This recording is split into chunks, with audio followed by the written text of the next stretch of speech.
Bonjour et bienvenue dans le Flash Info. Deux projets phares pour la commune d'Abobo, une piscine olympique et un garage-école pour tous les passionnés du secteur.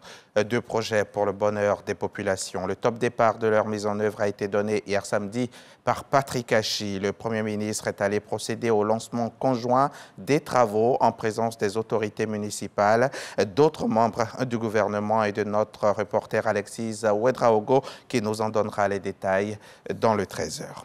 L'exercice majeur Grand African Nemo organisé par l'architecture de Yaoundé a rassemblé récemment 17 des 19 nations riveraines du Golfe de Guinée et 8 nations partenaires dont la France. Grand African Nemo, c'est le rendez-vous annuel majeur de la sécurité maritime dans le Golfe de Guinée. Cette édition avait donc pour objectif de partager le savoir-faire, les différents savoir-faire et d'améliorer le niveau opérationnel des participants en matière de lutte contre la pêche illégale, la piraterie, la pollution maritime, les trafics illégaux et de sauvetage en mer. Ces exercices en haute mer permettront aux différentes marines de renforcer leurs capacités à l'effet de venir à bout de criminalité multiforme à travers les océans et les mers. Ils traduisent donc la volonté des amis du Golfe de Guinée et des marines du Golfe de Guinée de mutualiser leurs efforts en vue de sécuriser la façade maritime. Ces activités militaires maritimes, connues sous le vocable Gano 22, sont le fruit de la coopération entre la France et les amis du Golfe de Guinée. Pour lutter contre la criminalité en mer, il faut pouvoir travailler à plusieurs. Un seul pays ne peut prétendre à pouvoir éradiquer l'ensemble des menaces. Donc il faut pouvoir travailler avec ses voisins.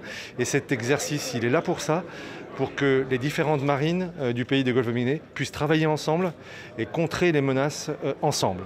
La 5e édition, Grand Nemo 2022, a engagé des vecteurs de la marine nationale dans une zone prédéfinie, les centres opérationnels nationaux et régionaux et des administrations de l'action de l'État en mer, conformément à l'application du code de conduite issu du processus de Yaoundé. Quand vous prenez les différents axes de l'architecture de Yaoundé, il y a 5 axes majeurs qui se dégagent.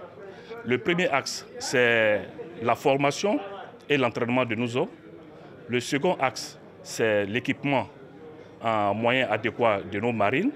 Le troisième axe, c'est les échanges d'informations entre les marines au regard du caractère transfrontalier des menaces.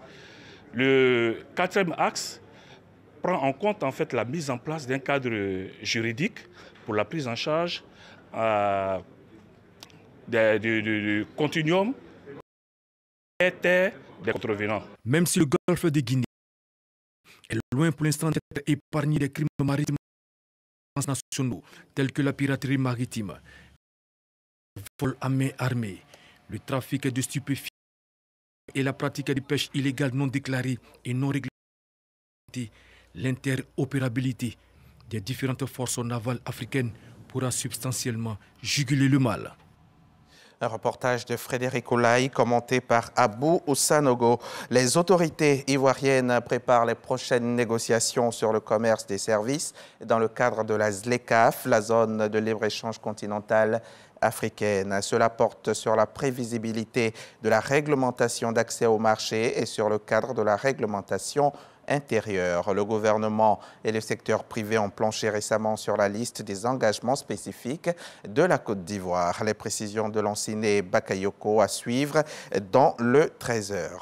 Les autorités rebelles de la région du Tigré dans le nord de l'Éthiopie ont annoncé vendredi 21 octobre qu'elles participeront au pourparlers de paix avec le gouvernement fédéral d'Addis Abeba. Ces négociations doivent s'ouvrir lundi, demain, en Afrique du Sud, sous l'égide de l'Union africaine, avec pour objectif de tenter de mettre un terme au conflit meurtrier qui oppose depuis novembre 2020 les forces rebelles tigréennes à l'armée fédérale éthiopienne appuyée par l'armée érythréenne. Les combats se sont intensifiés ces derniers jours au Tigré et ces pourparlers de paix devraient initialement se tenir début octobre. Ils avaient été reportés pour des raisons d'organisation.